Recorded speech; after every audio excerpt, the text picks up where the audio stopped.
Lecture 601 Shri रुद्राक्ष का सामना, श्री का थप्पड़ आदर्श को, श्री का रुद्राक्ष से सॉरी बोलने को का। रुद्राक्ष रानावत इंडिया कदम रख चुका था जहां पर इन्फॉर्मेशन मिली कि ब्लैक गैंग का लीडर आ रहा है। कई पुलिस वाले उसे घेर लेते हैं पर सामने रुद्राक्ष रानावत को इंडिया में देख वह सभी पीछे हो जाते हैं। वही न्यूज़ पर यह खबर सनसनी की तरफ फैल चुकी थी कि रुद्राक्ष रानावत इंडिया चुका है। मीडिया वाले लाइव टेलीकास्ट करने लगे। वही यह न्यूज़ आइसक्रीम पार्लर में बैठी श्री की भी कानों में सुनाई देती है। एक बार फिर से वह टीवी की तरफ देखती है तो उसकी नज़रें उन आंखों पर जाकर टिकसी जाती है। ना जाने क्यों उसके दिल में एक अजीब सा कुछ होने ऐसा लगता है और वह अपने दिल पर हाथ रखती है और खुद से कहती है, यह मुझे हमेशा ऐसा क्यों होता है, ऐसा क्यों मैं इस इंसान के बारे में सुनती हूँ, मेरा दिल जोरों से धड़कने लगता है। कहीं ऐसा तो नहीं यह मुझे कोई झटका देने वाला बीमारी हो, ये बोल वो खुद से ही सोचे जा रही थी। वही जैसे ही यह सब अनवी वहां बैठे सुनी वह आंखों में चमक लिए वह टीवी की तरह देख रही थी। ये देखते ही उसे शौर्य और आशी उसे चिढ़ाने लगते हैं। अनवी उन दोनों को घूरे जा रही थी पर वही श्री भी अनवी को ही देखे जा रही थी। तभी आशी बोलती है, वैसे ये जिस एयरलाइन का दिख रहा है ये तो यहाँ से पास ही का है ना। तभी श्री का ध्यान उसके फ़ोन से टूटता है और फ़ोन पर देखी तो वीडियो कॉल आ रहा था। वीडियो कॉल आते ही श्री कॉल को उठाती है तो उधर से उसे एक लड़की दिखी। वो लड़की जिसके बाल आगे से छोटे छोटे कट थे और उसके कंधे तक आ रहे थे। उसने इस समय रेड कलर के टॉप और ब्लैक रंग की जीन्स को कैरी किया हुआ था। देखने में एक अलग ही एलिगेंट लुक की लड़की लग रही थी। ऐसा लग रहा था विदेश में रहकर बिल्कुल विदेशियों की तरह उसकी छवि दिख रही थी। श्री उस लड़की से कुछ कहती उससे पहले ही वो लड़की बोली, श्री ये तुम्हारे सिर पर क्या हुआ है। ये सुनते ही श्री बोली, वह छोड़ो दी, पहले आप ये बताओ, आप तो मुझे भूल ही गए हो। ये सुनते हैं सामने बैठी लड़की जो कोई और नहीं रूही थी वह बोली, ओ प्लीज़ श्री बेबी मुझे दी मत बोलो, इतनी भी नहीं बड़ी हूँ तुमसे। ये सुनते ही श्री हंसते हुए बोली, दी ना बोलूँ तो क्या मैं आपको भाभी बोलूँ। ये सुनते ही रूही उसे आंखें दिखाई। ये सुनते ही आशीष श्री से फ़ोन लेते हुए बोली, दी ना बोले तो क्या तुम्हारे विदेशी भाषा बाबू सोना मोना बोले। ये सुनते ही रूही एक उबासी लेते हुए बोली, किसका चेहरा देखने को मिल गया। ये सुनते ही आशी कुछ कहती उससे पहले ही अनवी फ़ोन लेते हुए बोली, वैसे ये बताओ आप कब आने वाले हो, कल हमारे यहाँ कॉलेज में कंपटीशन है। ये सुनते ही रूही बोली, अपने ड्रेस के फ़ोटो ज़रूर भेजना। ये सुन श्री बोली, उसको देखने के लिए तो आपके यहाँ आना होगा। ये सुन श्री रूही बोली, पर अभी मेरे एग्ज़ाम है, मैं अभी नहीं आ सकती। तभी श्री बोली, आप चाहकर भी खुद को वहां नहीं रोक पाओगे क्योंकि हमारे पास एक बहुत बड़ी न्यूज़ है। ये सुन रूही उसे देखी तो श्री बोली, अंश भाई की शादी तय हो गई है और हम सभी इस शादी में एंजॉय करने वाले हैं। अगर आपको पीछे रहना है तो आप रह सकते हो। ये सुनते ही रूही बोली, अगर ऐसी बात है तो मैं डेफिनेटली आऊँगी और अपने साथ अपने दोस्त को भी लेकर, वह भी काफ़ी एक्साइटेड है इंडिया आने को। ये सुनते ही श्री बोली, आपका स्वागत है। ये बोल हंसने लगती है। रूही अपना गला साफ करते हुए बोली, क्या तुम सभी आए हो। ये सुनते ही श्री और अनवी एक दूसरे को देखते हैं और हंसने लगते हैं। वो दोनों नजरें घुमाती है तो वहां से शौर्य गायब था। ये देख श्री बोली, वह फिर से मिस्टर इंडिया हो गया। रूही का मुंह बन जाता है। तभी श्री बोली, वैसे निशी कहाँ है, कहीं दिख नहीं रही। ये सुन रूही बोली, वह इस समय कैंटीन गई है, आती ही होगी। और दोनों ही बात करने लगते हैं। वही आशी का पूरी तरह से मुंह बिगड़ा हुआ था। वहीं दूसरी तरफ हॉस्पिटल में आध्या और नित्या जो एक साथ सभी पेशेंट को एक बार चेक कर रहे थे, वही आध्या की नज़र नित्या पर पड़ी, जिसका चेहरा पूरी तरह से लटका हुआ था, जो कब से आध्या नोटिस कर रही थी। पेशेंट को चेक करते हुए ही आध्या उसे धीरे से बोली, क्या हुआ, इतनी मायूस क्यों हो। ये सुन नित्या ना में सिर हिलाती है तो आध्या उसे एक नज़र देखी और उसको कंधे से पकड़ खुद की तरफ करते हुए बोली, बता ना क्या हुआ। ये सुन नित्या उसे मायूस आंखों से बोली, तू मुझे यहाँ से ले चल। ये सुनते आध्या उसे अजीब नज़रों से देखती है तो नित्या बोली, मेरे कहने का मतलब मुझे अपने घर नहीं जाना, मुझे तू अपने साथ ले चल। मुझे अपने घर नहीं जाना। आध्या ना समझी में बोली, पर हुआ क्या है। ये सुन नित्या बोली, मैं तुझे तब बताऊंगी पर तू मुझे अपने साथ ले चलेगी।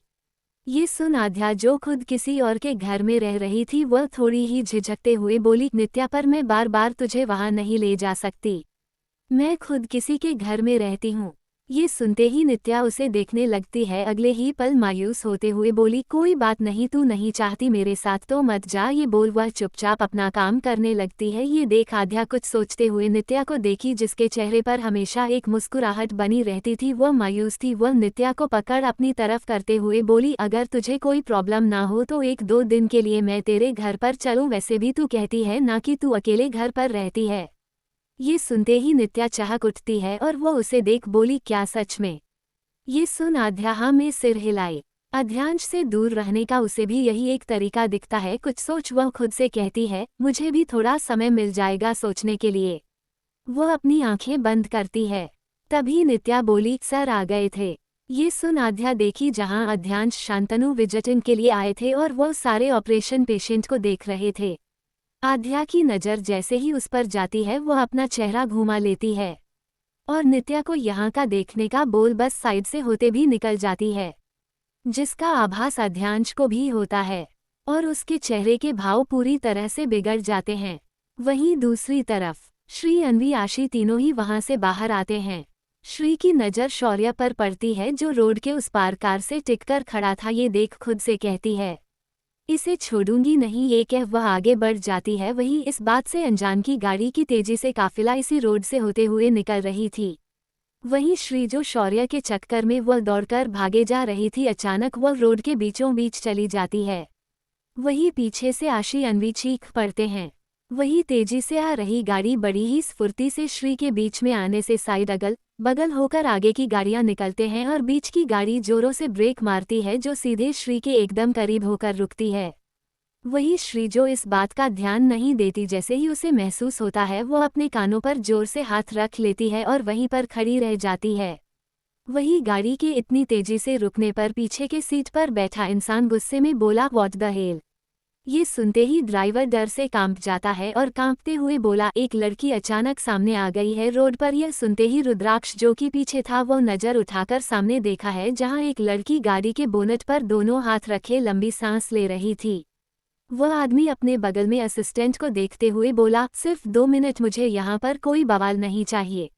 ये सुनते ही उसके बगल में असिस्टेंट जो कोई और नहीं आदर्श था वह उतनी ही तेजी से निकलता है क्योंकि इंडिया में उनका स्टार्टअप करना था और वो किसी भी तरह से सुर्खियों में नहीं आना चाहते थे और बाहर निकलता है। अब तक श्री खुद को संभाल चुकी थी पर उसकी आंखें गुस्से से लाल थी।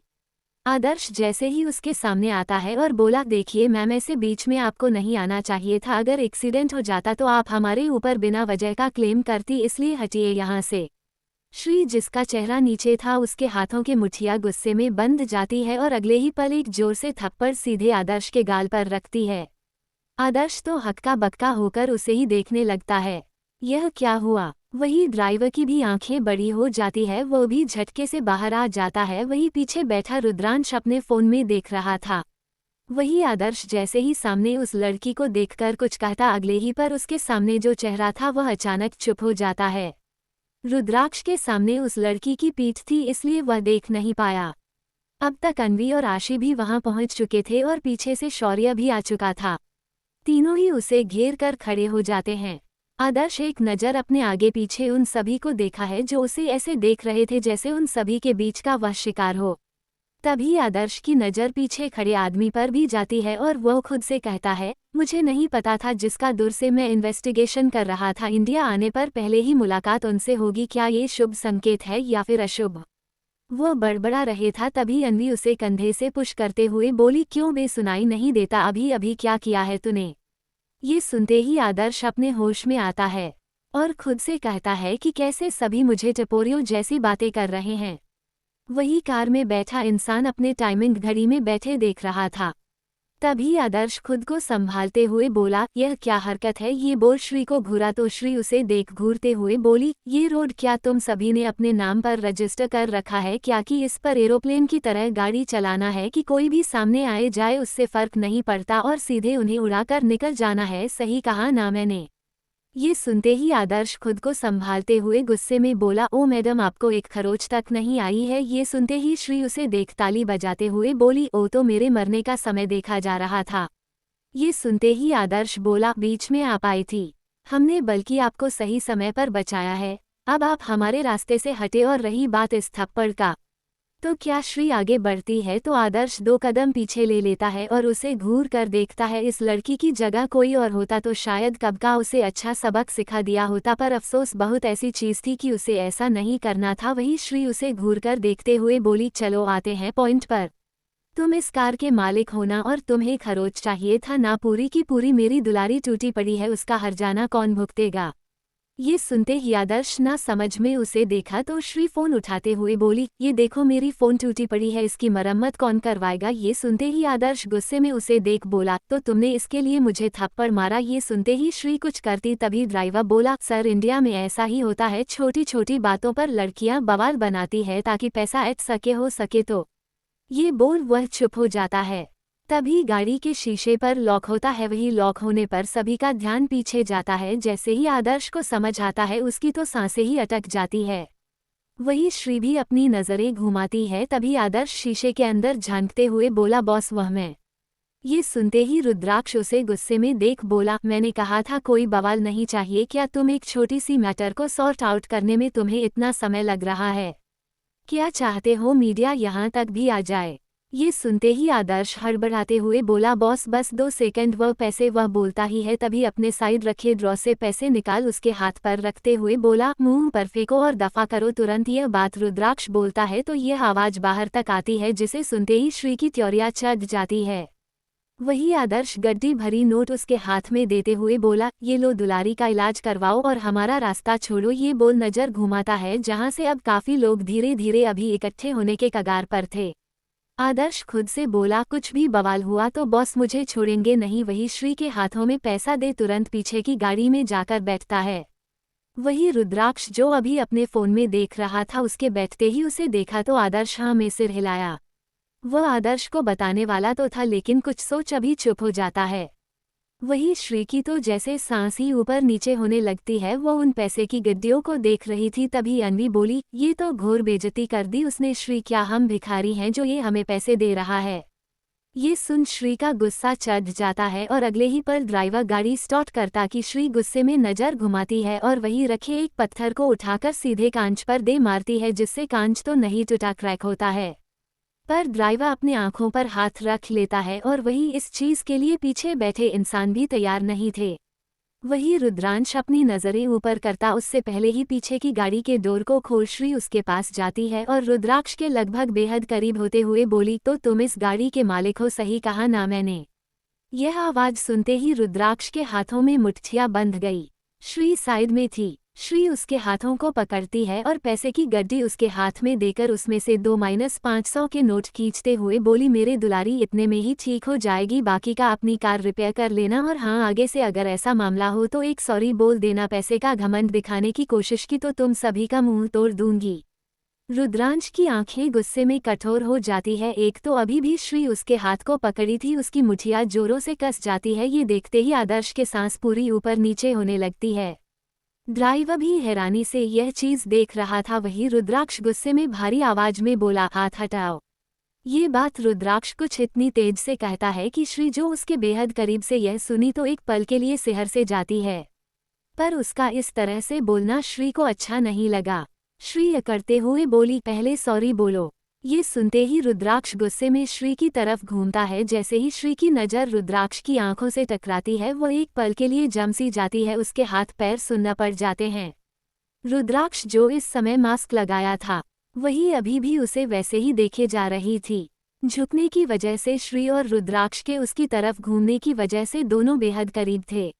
रुद्राक्ष की नज़र पूरी तरह श्री के चेहरे पर जाती। अगले ही पल आदर्श की नज़र पीछे से आ रही गाड़ी जो शायद मीडिया की थी ये देख आदर्श बोला, सर पीछे मीडिया है। ये सुनते ही रुद्राक्ष जो अभी भी उसे घुरे जा रहा था क्योंकि श्री उसका हाथ पकड़ी थी, तभी पीछे से शौर्य श्री का हाथ पकड़कर पीछे खींचकर डोर को बंद कर देता है। वही ड्राइवर गाड़ी आगे बढ़ा चुका था। अभी भी रुद्राक्ष के हाथ गुस्से में कांप रहा था और श्री एकटक गाड़ी को जाते हुए देख रही थी। वही उसे झकझोरते हुए आशी बोली, क्या कर रही है, क्यों लग रही है? देखा नहीं कितनी बड़ी गाड़ी थी, जरूर कोई बड़ा आदमी होगा। अगर घर वालों को पता चला कि तूने ये सब हरकत की है तो पता है ना कितना डांट पड़ेगी।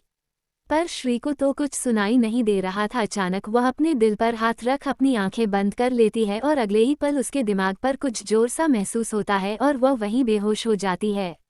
वहीं दूसरी तरफ कुछ देर बाद गाड़ियों का काफिला शहर के बीच बने एक बड़े से बिल्डिंग के सामने रुकती है। वह बिल्डिंग जो था तो 2 फ्लोर पर काफी दूरी में फैला हुआ था। ये बिल्डिंग जो अभी नई बनाई गई थी, पर रातों रात इस बिल्डिंग को किसी ने खरीद लिया था। इस बात के अगल बगल सनसनी तो पहले ही फैली थी, पर गाड़ियों का काफिला आते देख दूर से ही अगल बगल के लोग झांकने भी लगते हैं। वही गेट खुलते ही गेट के अंदर वह गाड़ी प्रवेश करती है। गाड़ी जैसे ही रुकी उसमें से डोर खोल आदर्श बाहर निकलता है और अपने बॉस की तरफ का डोर खोलता है। अपने कदम जैसे ही रुद्राक्ष बाहर निकालता है, सामने उस घर को देखा उसके चेहरे पर एक सेटिस्फेक्शन था। ये देख आदर्श एक गहरी सांस लेता है। अभी कुछ देर पहले कार में वह किस तरह से बैठा था वह सिर्फ वही जानता था। उसकी हालत पूरी तरह से ऊपर से नीचे हुई थी। रुद्राक्ष एक नज़र घुमाता है जहां पर कुछ बॉडीगार्ड पहले से ही मौजूद थे। रुद्राक्ष अपने कदम अंदर बढ़ाने लगता है, तभी अचानक उसके कदम रुकते हैं और उसकी नज़र किसी चीज़ पर जाती है। नज़र नीचे करता है और देखा तो उसके ब्लेजर में एक कान की झुमकी थी। ये देख वो उसे पकड़कर अपने हाथों में लेता है और उसे देखने लगता है। अगले ही पल कुछ देर पहले हुए इंसिडेंट को याद आते ही उसकी पकड़ उस झुमके पर जोरों से कस जाती है और उसके ऐसे करने पर उसके हाथ में झुमके की नोक धंस जाती है। उसके हाथ में ब्लड आ जाता है। वो अपने कदम अंदर बढ़ाता तभी रुद्राक्ष के फोन पर कॉल आता है। नंबर को देख वह अपने कान पर लगाता है और अंदर की तरफ जाने लगता है। वहीं दूसरी तरफ एक बड़े से चेयर पर पैर रख बड़े ही रौब से बैठा एक इंसान अपने मुंह पर शराब की एक घुट लगाते हुए बोला, तो कैसा लगा मेरा सरप्राइज रुद्राक्ष रानावत। रुद्राक्ष उस घर को देख बोला, काम तुम करो वो वेस्ट ना हो कैसे हो सकता है वेदांत शेखावत। ये एपिसोड खत्म होता है। अगले एपिसोड को पाने के लिए प्लीज मेरे चैनल को लाइक कमेंट और सब्सक्राइब कर देना। कोई नया स्टोरी सुना कहते हो तो मुझे कमेंट बॉक्स में बता सकते हो, मैं अपलोड कर दूंगी।